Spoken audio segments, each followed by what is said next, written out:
Hello and welcome to day 93 of Dungeon 23.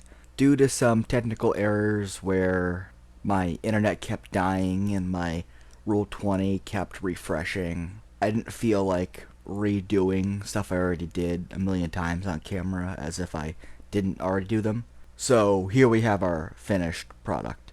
It is a gelatinous cube room, as we've had before, although the trick silly joke thing, weird thing here is that instead of it being an actual gelatinous cube, it's just a 10 by 10 blob of jello.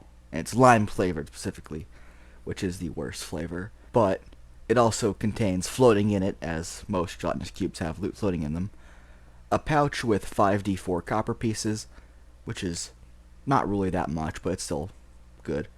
A scroll of magic missile that is really good to have.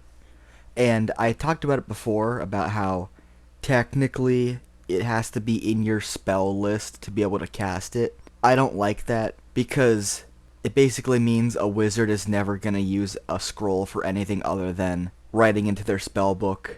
And bards and sorcerers are typically going to be stuck with spells that they don't typically use. Druids and rangers, well, now rangers, but mainly druids and clerics have no purpose for them because they can always just swap their spells after a long rest anyway. And the old rangers, paladins, warlock, basically like half casters or third casters, basically things that are kind of limited. People just forget that they have like actual spells that could be turned into scrolls, so they never get anything useful unless the spell they know also comes from another spell list. In which case, that feels kind of cheating. Like, a scroll of jumping, it casts the spell jump, but rangers could know the spell jump, so like, well, that seems kind of arbitrary and random. So I just have it so there's a skill check to use them, and then like you're proficient in the skill check to use it if you're one of it, or you don't get to use your proficiency if you're not a spellcaster of its class.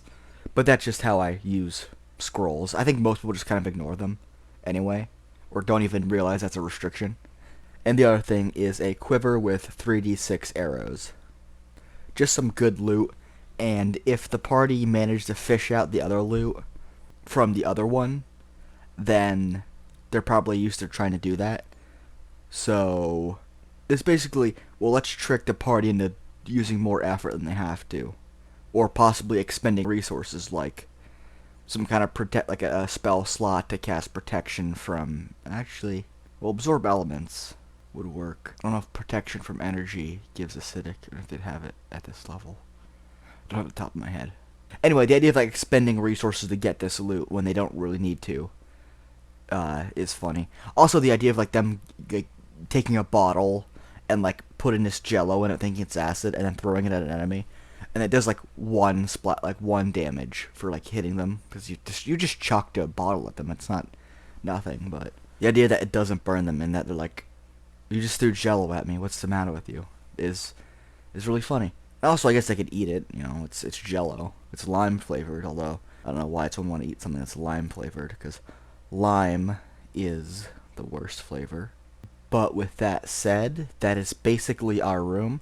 Also, I did kind of make this more diagonal so it looks better. I think what I'm going to do is I'm going to have like all of the rooms connected and spiral outward. Maybe there'll be like blockages. And I think because it's kind of like a spider web shape, I might have like the wandering monster be like a giant spider or something spider related. I don't know. It's 4th level, like 3rd to 4th level. Well, 3 to 5 or 2 to 3. Yeah, because you want to be one level higher or lower. So yeah, 3 to 5th level. That's when you get some sort of serious magic. It's when your health gets to get good. It's when you start getting like multi-attack, extra damage, your secondary class features, a lot of good stuff. So it's going to be a bit more difficult. Although a lot of the difficulty in this dungeon is going to come from the fact that, well, I don't know if it's difficulty, but it's going to be interesting to like maneuver because everything is kind of open as opposed to the other dungeons layouts, or rather floors of the dungeons layouts, where there could be just a long corridor that only connects to 2 other rooms, and then you have to kind of like go around and stuff like that. So you could always get back there. It's like a weird octagonal, circular grid, kind of. Like a spiderweb shape. So, anyway, that's going to be my plans for this floor. I think maybe next floor I might do something I was planning on. I don't know. We'll get to that when we get to that. But this has been day 93. Thanks for watching. Like, comment, subscribe, all that crap. And I apologize for the poor quality. It's not going to get any better.